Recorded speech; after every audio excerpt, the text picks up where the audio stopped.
Wengenza wethu-ke nibingelele nginamukele kuzonke indawo la kuzofika khona le video igama lami ngumsizi aka Nkosi yokwakhe. Mina mama uqala ungena kule channel qinisekisa ucindezela usubscribe thola zonke izinto engiyiphostayo kuyona ke le channel.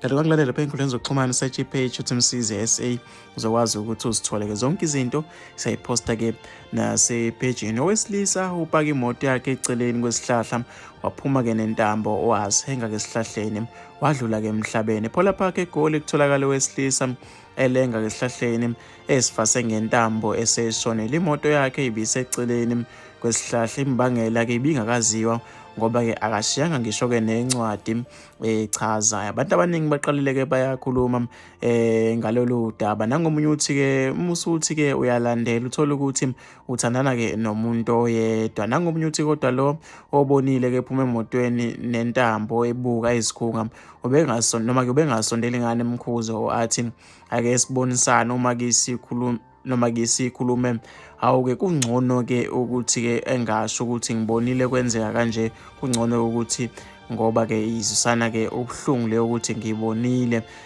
kuphawula ke umlaleli lapha enkundleni kezokuxhumana. Mina ngizofisa ukuthi ngizuvo lwakho nombono wakho ukuthi wena ucabangani ke ngalolu daba. Asihlangane lapha kwi-comment section. Ungakhohlwa ke ucindezela usubscribe thola zonke izinto engiyiphosta kuyona ke le channel.